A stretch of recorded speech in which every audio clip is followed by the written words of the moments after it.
Do you know what important changes have taken place when it comes to your Social Security benefits in 2024?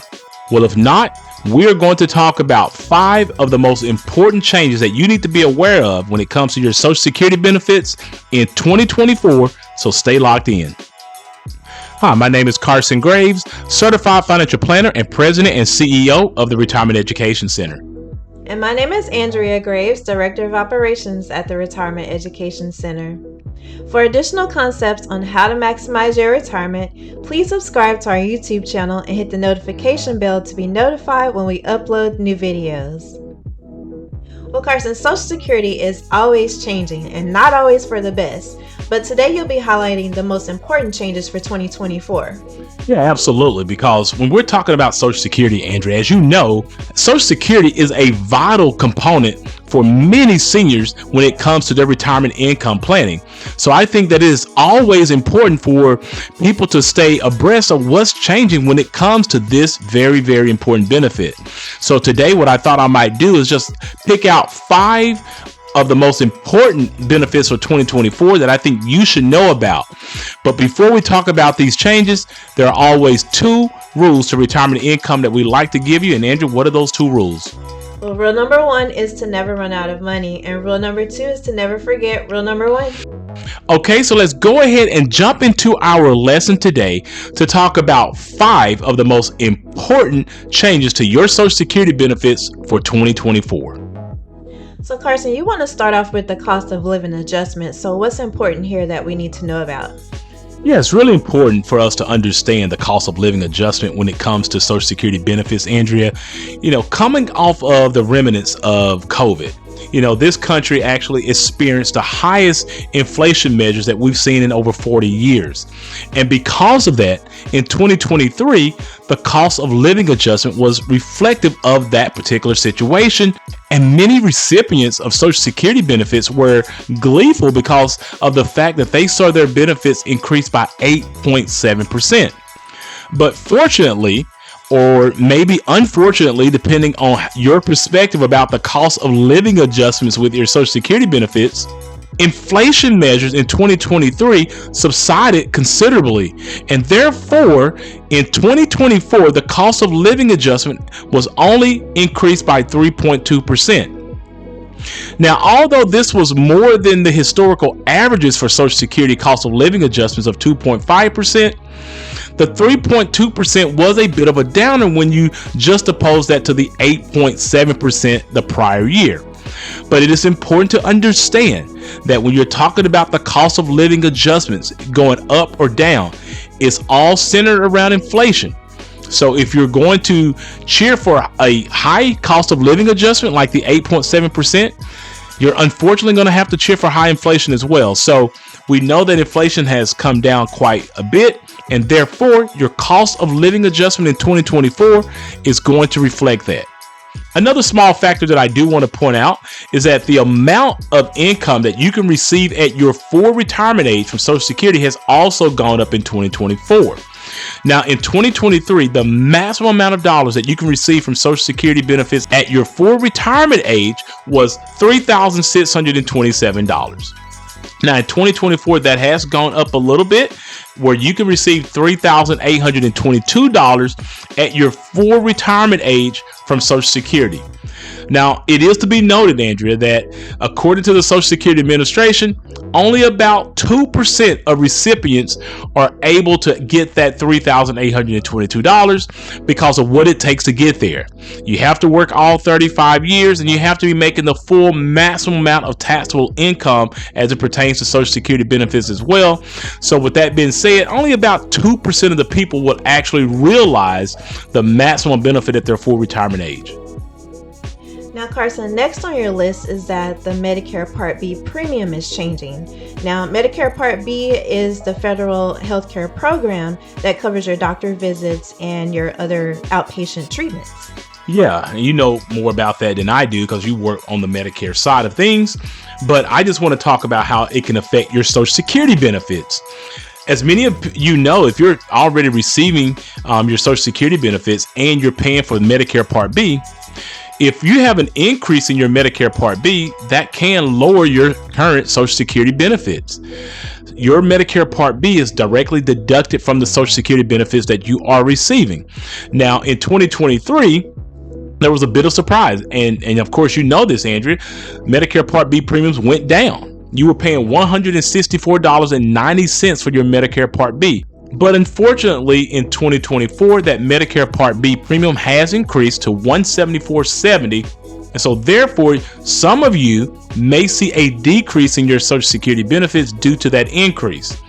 I will make note that there are many people who fall under what is known as a hold harmless clause as it pertains to their Social Security benefits and Medicare Part B premiums.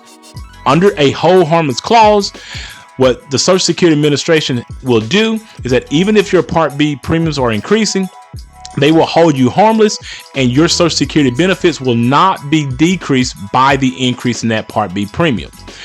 But for others who do not fall under the hold harmless clause, your Social Security benefits will be lowered by the higher increase in your Medicare Part B. So Carson, next on your list is Social Security taxes. Now, this is usually a thorn for most people. So what's new about this? Yeah, Andrew, as most of us know, Social Security is primarily funded by the 12.4% of taxes on our income. Now, if you are a self-employed individual, you know that you pay all of that. But if you actually work, your employer is going to cover 6.2% of that, and you as an employee will cover the other 6.2%. Now, in 2023, the amount of income that you were able to be taxed on was $160,200. But in 2024, that has gone up, meaning that they can tax you on more of your income up to $168,600. As you know, Social Security is known to have many issues in the insolvency factor, and therefore each and every year you're probably going to see that number creep up. But in 2024, $168,600 is the maximum income that they can tax you on to pay into Social Security. Now, we'll also make note that the 1.45% taxation for Medicare is going to be taxed on all income. So if you make $300,000, $400,000 a year, that 1.45% will be taxed on all of the income. All right, Carson. So another key change for 2024 is qualifying for benefits. So what should we know here? Yeah, this is a subtle change, but it's important to make note of, Andrea. When you're talking about qualifying for Social Security benefits, one of the things that you're going to need are Social Security credits. And to get Social Security credits, you're going to have to work for an employer who takes out for Social Security benefits. With that being said, in order for you to earn enough money to qualify for that credit, it changes from year to year. Now, in 2023, the amount of income that you needed to earn to get one credit for Social Security benefits was $1,640. That amount has increased in 2024 to $1,730 that you need to earn in order for you to qualify for one Social Security credit. What that amounts to for an annual basis is $6,920. So if you earn $6,920 in a year, you would have qualified for all 4 Social Security credits for that year. It's also important for you to understand that it takes you 40 credits in order for you to qualify for Social Security benefits. Not 39, not 38, 35. It takes 40 credits, which amounts to about 10 full years of working in a covered Social Security job. Once you have those 40 credits, you're in, and you will always be able to receive Social Security benefits. Now, Carson, the final change that you deemed as important for 2024 is the Social Security earnings test. Now, this always causes confusion and frustration for most people. You're absolutely right. When it comes to the Social Security earnings test, it always causes many people to be confused because they just don't quite understand all the ins and outs of it. But just understand that if you're working before your full retirement age and you're receiving your Social Security benefits, the Social Security has the right to withhold $1 for every $2 that you make above a certain limit. Now, in 2023, that limit was $21,240. Any amount of income that you earned above that limit in 2023, the Social Security Administration had the right to withhold $1 for every $2 that you made over that limit. The good news is that in 2024, they increased that earnings limit. So now you can earn $22,320. Not a significant amount of increase, but it is more. You can earn that amount in 2024 before they begin to withhold $1 for every $2 that you make above that amount. Please keep in mind that once you do get to the month of your full retirement age, you no longer have to worry about this silly earnings limits test. It will be completely done with, because at your full retirement age, you can make as much money as you like and never have to worry about Social Security withholding any of your money. Now, this is why we try to encourage our clients to not start those benefits early if they're going to be working. We always try to get them to the ideals of at least waiting to their full retirement age before they make that decision. I also want to point out for people who are receiving Social Security disability income, there's been an increase on how much money you can make before the Social Security Administration says, hey, we're going to take those benefits away from you.